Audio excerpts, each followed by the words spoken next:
punya cita-cita menjadi imam di Masjidil Haram, menjadi imam di Masjid Nabawi. Bener-bener pengen banget. Sampai suatu saat saya menyadari, belum berdoa saja, baru kepengen, udah dikabul Pak. Saya datang nih umroh sama rombongan. Begitu datang, udah selesai sholat isya. Akhirnya saya tanya sama jemaah semua, ayo kita bikin rombongan lagi. Komat satu orang. Allahu Akbar, sudah la ilaha illallah, sudah anna Muhammadar Rasulullah, hayal salah, hayal falah, qad qamatis shalah, Allahu Akbar, la ilaha illallah. Saya jadi imam di situ. Mikir saya, oh gampang ya. Jadi imam di Masjidil Haram gampang. Lah, betul nggak? Saya jadi imam di Masjidil Haram. Jadi toh, apapun judulnya jadi nggak?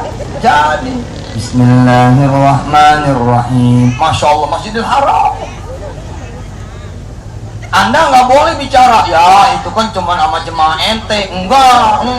Siapa yang bilang cuma jemaah aneh? Begitu aneh neok nih, Assalamualaikum warahmatullah. Ada orang Turki di sana. Betul Pak. Ada orang China di sana. Ada orang Eropa di sana. Ada orang-orang Nigeria di sana, ada orang-orang Irak, Iran di sana, ada orang-orang dari berbagai negara yang bukan jemaah saya. That's a little haram. Itulah little Masjidil Haram. Saya ngelihatnya Pak seperti refleksi. Oh, kalau gitu bisa nih dinaikin jadi imam beneran. Loh, iya, itulah giant insight. Naikin doanya, langsung saya pasang bendera. Ya Allah, jadikan aku imam betul ya Allah, di Masjidil Haram atau di Masjid Nabawi. Alhamdulillah, waktu demi waktu nyampe makin dekat. Alhamdulillah, 2-3 tahun yang lalu saya mulai kenal dengan imam-imam Masjidil Haram, baik Makkah dan Madinah. Saya WhatsAppan sama imam-imam Masjidil Haram. Kadang-kadang bercanda Pak, WhatsAppnya bercanda. Sama Imam Sudes bercanda, sama Imam Suren bercanda, hehehe juga. Cuman pakai bahasa Arab, hehehe gitu. Pakai huruf H itu loh, hijaiyah yang H. Kita kan hehehe, pakai he. Enggak, kalau sama mereka hehehe gitu. Saya unbelievable loh, ketika saya WhatsAppan sama imam-imam itu. Gila ya, subhanallah. Saya berdoa supaya bisa jadi imam di Masjidil Haram, imam di Masjid Nabawi, tiba-tiba berinteraksi sama mereka, duduk berdua sama mereka, diterima sama mereka. Lalu menjelang qomat mereka bilang, Saudara Yusuf Mansur, ayo ikut saya. Waduh Pak, kita kayak datang sama malaikat Pak. Ente ya sholat di dekat imam kayaknya udah gimana gitu. Lah aneh, jalan bareng sama imam, coba gimana gua nggak dadah tuh. Dadah. Lah depan gua imam depan gua imam, kanan kiri askar polisi ngejagain saat gitu. Saya di depan di belakang dia. Allah Pak, deg-deg, hati saya gerdek. Ya Allah, saya di belakang dia. Allah, ini Ka'bah. Nangis Pak, itu sepanjang jalan gak sempet dadah Pak. Ada satu yang saya nyesel waktu itu, saya bilang, aduh handphone habis baterainya, nggak bisa selfie. Alhamdulillah ada jemaah tuh yang motoin. Alhamdulillah udah saya taruh di Instagram waktu itu. Bener Pak, tiba-tiba ini imam di depan Pak, ini Ka'bah nih Pak, imam di depan situ kan, saya di belakangnya Pak. Oh. Kalau beberapa tahun yang lalu saya di belakang Pak, jadi imam tapi di belakang. Hari itu Pak, saya jadi imam, saya jadi makmum di belakang imam. Takbir dia, Allahu Akbar. Oh ya Allah, saya doain pingsan nih imam. Saya doain mudah-mudahan dipingsan nih imam. Kalau nih imam pingsan gue yang gantiin kan gue di belakang. Ini ibu wali kota ya kalau nggak salah ya, ibu PLT ya. Oh istri apa Jalo? Oh iya, alhamdulillah. Nggak kelihatan sih silo. Ya, alhamdulillah. Betul Pak, ternyata nyampe juga Pak. Nyampe saya di belakang imam. Aduh, saya berdoa sama Allah, salah tuh doanya. Aduh, meninggal nih imam, meninggal. Pingsan, paling nggak pingsan. Kan kalau pingsan gue ganti gitu kan. Alhamdulillah, Pak. Alhamdulillah. Di Masjid Nabawi begitu juga. Saya sholat di belakangnya Syekh Huzaifi. Allah. Saya ngobrol sama Syekh Huzaifi, dibukain jeruk sama dia, dikasih jeruk. Allah, yang ngasih jeruk imam besar. Ya Allah, saya pegang tangan beliau. Kan kalau saya besar tuh nggak mau dicium tanganin, Pak. Kamu cuma pegang ini. Saya bilang sama dia, tolong doain saya, doain. Si saya jawab, doa apa? Saya mau ganti nente. Dia ketawa. Udah nggak usah, di Indonesia lebih barokah, dia bilang. Oh, kami di sini cuma imam. Enggak, saya pengen jadi imam di Masjid Nabawi. Alhamdulillah. Satu waktu, Pak, saya berdoa di depan Ka'bah. Begini doanya. Ya Allah, Engkau maha tahu saya pengen banget jadi imam di Masjidil Haram atau di Masjid Nabawi. Rob, kabuli. Bila mana untuk menjadi imam di Masjidil Haram, saya perlu dulu menjadi Presiden Republik Indonesia, saya ridho ya Allah. Gitu. Doa saya begitu, Pak. Bila saya untuk menjadi imam di Masjidil Haram harus dulu menjadi Presiden Republik Indonesia, nggak apa-apa ya Allah. Nggak apa-apa, saya terima. Saya terima. Kenapa? Nanti begitu saya jadi presiden, kan kunjungan tuh. Kunjungan kan? Kunjungan kenegaraan. Pakai pesawat ke ustatan. Pesawat kepresidenan gitu kan ya. Begitu saya mendarat, ketemu raja, raja nanya, Yusuf Mansur, apa yang bisa saya bantu? Gitu kan? Saya bilang, bantuin gue dah, gue mau jadi imam. Yusuf Mansur, kamu mau hadiah apa? Lalu kemudian saya jawab, Raja, dari dulu saya sebelum jadi presiden pengen jadi imam. Oke, geser yang lain, geser. Ayo Ustadz jadi imam. Oh subhanallah. Saat itu saya akan sapa Samarinda. Mana Samarinda? Ulun. Masya Allah. Allahu Akbar. Aduh, ibu, waduh, subhanallah. Bangganya tuh jadi orang Indonesia, betul nggak? Bila tiba-tiba ya di Masjidil Haram, di Masjid Nabawi, suaranya Yusuf Mansur gitu. Kan biasanya begini, sangu vakum. Biasa kan begitu ya. Ini enggak. Tolong ya, pian seberataan. Pian sabarataan, tolong rapikan. Betul nggak? Waduh, imam dari Indonesia tuh. Terus di Arab kan biasanya nggak pakai bismillah toh? Nggak pakai bismillah kan?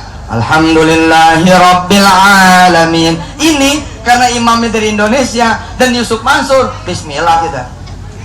Bismillahirrahmanirrahim. Itu Pak, orang-orang di belakang yang tidak tahu bahwa imamnya adalah Yusuf Mansur ngedenger Bismillahirrahmanirrahim. Padahal udah takbir, itu nanya sama yang sebelah, kok kayak suara ustadz ya? Yang sebelah jawab, iya ya, mirip suaranya.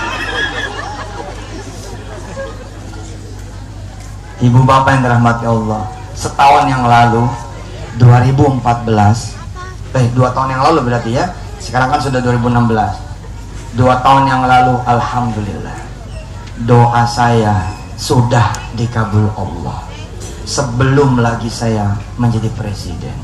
Allah bilang kepada saya, tidak perlu menunggu jadi presiden. Kamu pengen jadi imam di Masjid Nabawi, aku jadikan.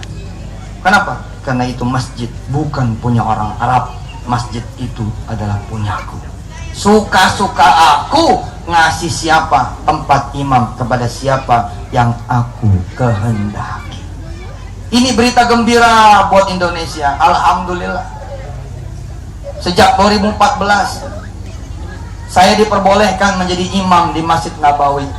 Setiap saya datang, Pak, saya didaulat menjadi imam. Nggak main-main loh, nggak bercanda, saya nggak bohong. Nggak bohong, saya benar ngomong ini. Nih ya, kalau saya datang ke Masjid Nabawi, imamnya takbir. Sebelum takbir ngelihat saya. Demi Allah nih saya ngomong. Itu imam pasti mengurungkan niatnya takbir. Mempersilahkan saya dulu. Ada Ustadz Yusuf Mansur. Padahal Kalau saya menggantikan, maka saya menggantikan. Kalau saya tidak, maka dia yang terus menjadi imam. Allahu Akbar. Kun fayakun coba. Kun fayakun. Mungkin sebagian saudara bingung, bener apa ya? Oh, ceritanya kayaknya aneh. Jangan aneh, Pak. 98 saya masih di penjara, 99 saya masih di penjara, utang masih 1,4 miliar rupiah. Nggak ada orang yang mau kenal, nggak ada orang yang mau ingat, nggak ada orang yang mau bukain pintu. Bila hari ini saya ada di Samarinda, tentu ini adalah keajaiban dari Allah Subhanahu wa Ta'ala. Bila saya bisa, saudara lebih bisa lagi. Oh, saudara dosanya nggak sebanyak saya, banyakkan saya dosa. Allah mengatakan kepada saya seolah-olah begitu. So, benar pengen jadi imam di Masjidil Haram, benar pengen jadi imam di Masjid Nabawi, dikasih tanda-tandanya tuh, cedek, cedek, cedek. Wa ayatul lahumul ardul maitatu ahyainaha. Dikasih tanda pertama, cedek. Bisa berteman nama imam-imam haram. Tanda-tanda itu, tanda-tanda. Tanda yang kedua, wa ayatul lahumul lailu naslahu minhun nahara fa idahum mudlimun. Tanda kedua, tiba-tiba saya ada di belakang imam. Udah dekat, Pak. Udah dekat itu. Tanda pertama, saya bisa menjadi imam masbuk. Sholat udah pada bubar, saya kemudian menjadi imam buat jemaah saya. Tiba-tiba kemudian mendapati ternyata ada jemaah-jemaah dari negara yang lain. Itu tanda-tanda pertama. Saya berkenalan dengan imam-imam Masjidil Haram, tanda-tanda pertama. Tanda-tanda kedua, tiba-tiba saya kemudian ada di belakang mereka semua. Ternyata tanda ketiga langsung terjadi. Wa ayatul lahum anna hamalna dzurriyyatahum fil fulkil mash'un. 3 kali aja tuh di dalam surah Yasin. Jadi udah. Alhamdulillah. 2 tahun yang lalu saya diizinkan Allah menjadi imam di Masjid Nabawi. Subhanallah. Kok bisa begitu, Ustaz? Iya. Jadi saya bangun masjid nih di pesantren Darul Quran di Kampung Ketapang, Tangerang. Alhamdulillah namanya Masjid Nabawi. Lalu peresmian perdana nggak ada yang berani jadi imam. Apa kata mereka semua? Ustadz aja yang jadi imam. Ya sudah, bismillah saya jadi imam dah. Untuk pertama kalinya Masjid Nabawi dipakai, saya menjadi imam di sana. Subhanallah. Luar biasa. Dahsyat. Sejak itu, Pak, asal saya datang, santri-santri saya yang jadi imam ngelihat saya datang nggak berani. Begitu saya datang, ada ustadz, ada ayah, mundur dia. Fadol ayah, silakan. Kalau saya hati lagi enak, saya persilahkan mereka. Mereka yang imam. Kenapa? Hati saya lagi enak. Kalau hati saya nggak enak, saya minta izin menjadi imam. Terbalik nih, kalau hati saya lagi nggak enak, bismillah saya jadi imam. Tapi kalau hati saya lagi enak, saya memilih menjadi imam. Subhanallah. Saudara ketika mendengar cerita ini, apa yang ada di benak saudara? Tertawa? Lucu? Merasa dikerjai? Atau senang? Saudara harus ketahui, tanda itu semakin dekat. Paham tidak? Tanda itu semakin dekat. Sama seperti saya dulu bercerita di sini. Alhamdulillah 2008 saya Ustadz Yusuf Mansur beli 2 helikopter. Orang pada bingung, wih Ustadz beli 2 helikopter? Iya, plus remote-nya. Orang pada ketawa, ya kirain beneran. Bos, jangan bercanda, jangan tanda-tanda, jangan bercanda. Cerita terakhir saya tutup. Terima kasih buat Haji Uli dan kawan-kawan. Terima kasih buat Haji Alung dan kawan-kawan.